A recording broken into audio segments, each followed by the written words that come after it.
Most people think of Parkinson's disease as the shakes, but it's a lot more. Those with it are mentally intact, but their body stops working properly as part of the brain slowly dies. Like all neurodegenerative diseases, Tasmania has a higher proportion per head of population than any other state. But unlike other states, Tasmania has no specialist nurses for the condition. Those with Parkinson's on Tasmania's northwest coast suffer the most, with no neurologist and the only specialist clinic hours drive away in Hobart. I'm actually starting to go backwards a little bit because I'm actually starting to freeze up in my walking. Peter Cross was diagnosed with Parkinson's disease 10 years ago. Just made my life a bit of a misery over the years, and in the early part of it I'm a very, very avid gardener, and I just used to have to lean on the fence and watch my garden go to weed. With no services in the northwest, Mr Cross has to travel to Hobart every 3 months to see a specialist. I'd had a back injury about 20 years ago and not driven very far, so when Parkinson's got bad, I had to start doing the main driving, which was a bit frightening for both of us, I think. The travel is also detrimental to his condition. Once we've gone to Hobart, it takes about a week for him to recover. About 2,500 Tasmanians have Parkinson's disease. With an ageing population, that number is set to increase. Parkinson's disease is a motor disorder, so we know that a select group of neurons in the brain that normally send out a messenger that control the motor or your ability to walk or move, those cells start to degenerate and ultimately they die. It's the second most common neurological condition in Australia behind Alzheimer's disease, yet it's little understood.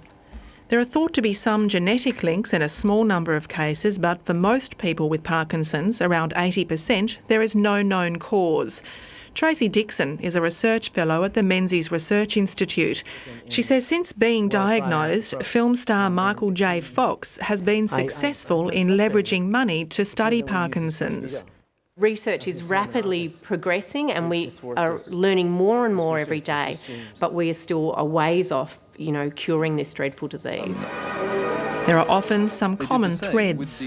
One of the risk factors that is regularly reported is exposure to pesticides and herbicides, or rural living or well water exposure. And so they're things that pop up quite regularly as potential risk factors for the disease. But at the moment, none of those have been definitively proven. I certainly can relate back to when I was a young boy on my grandfather's farm. Clemens and Marshalls, who was a big produce company in Devonport, actually used to have an open-top Land Rover. They used to go around the farms, used to spray DDT on farms. And then we've got Helen Connor-Kendray is the president of Parkinson's Tasmania.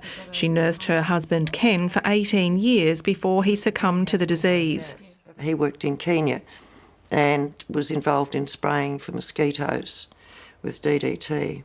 There's also frequently a major trauma before onset. Bill was diagnosed 36 years ago. The cause, of course, we can't prove, but he did have a very bad boating accident. Following that, about 2 years later, he was diagnosed with Parkinson's. Pauline has been caring for her husband Bill full-time for the past 16 years. The couple and Helen Connor-Kendray travel the state, helping carers and people living with the disease. In Tasmania, the northwest coast would have the highest percentage of people with Parkinson's disease. Stateline has a large pocket. If what is really causing it is still being used and where people are living, it's very frustrating to think that there could be more and more people as the years go by that are diagnosed with Parkinson's. What has it meant to your life? A challenge. We decided to just take each day as it comes, get the medication right, and get on and live. Getting the medication right is no easy task. We can give a drug that slows down the breakdown of the remaining dopamine that's there, that potentially tricks your brain into thinking there's more dopamine there, and it's kind of like a replacement therapy in a way. But like I said, those nerve cells are continually dying, so dosing of Parkinson's disease patients is incredibly tricky because what may work early on may not work as the disease progresses. And of course, when you give somebody a drug, you can't tell it which part of the brain to go to. And so dopamine has a range of side effects because you're basically flooding the system. Side effects can come from either the medication or the disease and might include bizarre behaviours such as hallucinations or paranoia. One night I recall he wasn't in bed and I went out and he was in the kitchen with a carving knife. He was coming into the bedroom to cut open the mattress because somebody had hidden a body there. Pauline Dominy travelled to Melbourne to learn how to give her husband his medication in liquid form to better regulate his dopamine levels, but it means hourly doses are needed like clockwork. If you don't give him sufficient, he can have a tremor, very slow, not able to continue with his crosswords and all the things that he loves. If you give him too much, it can cause a lot of problems with involuntary movements. In their travels, the three often come across people not being properly cared for, even in nursing homes. Changes to diet and medication regimes can make a radical difference. He stopped drooling, he was standing up straight, he was interacting with the other residents, and the sad thing was he was only 53. Now, he looked in his 80s. They'll be visiting the north and northwest during the next couple of weeks. Do we know who will be there for the education session at Scottsdale? The home visiting, the support group work, the education of nursing homes, community health workers is done by Pauline, Bill and I as volunteers. While the volunteers travel the state and educate health workers, including government employees, a request for a dedicated nurse specialist in each of the three regions has been knocked back by the Health Minister. The specialist nurse would do what Pauline and Bill and I are now doing. Are you in fact doing the work for the government then for free? Yes, I would say we are. We are preventing people from going into nursing homes and from going into acute care hospitals. There are dedicated nurses for other chronic illnesses such as multiple sclerosis and cystic fibrosis, but there are more people in Tasmania with Parkinson's than either of these diseases, and more per head of population than any other Australian state. Other states do provide specialist Parkinson's nurses.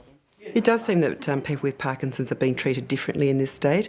They should have access to clinical nurse consultants and specialists who've got absolutely advanced skills in Parkinson's. It's a complex disease. It requires a lot of counselling, a lot of assessment skills. That changes occur rapidly, and we need to make sure the medication management regime is actually matching the assessment and the stage of the disease. The Health Minister was not available for an interview, but in a statement the government said the global financial crisis meant there could be no new or expanded services. The Nursing Federation's Nerily Ellis says not funding dedicated nurses for people with Parkinson's is a false economy. Frank Nicholson, one of the specialists who runs the Parkinson's clinic in Hobart, agrees. I think if you were to do the analysis and see how much could be saved from providing services to people in their homes before they reached hospital or if they're in residential care, there would soon be a saving. He says there are increasing referrals from the north of the state and clearly an unmet need.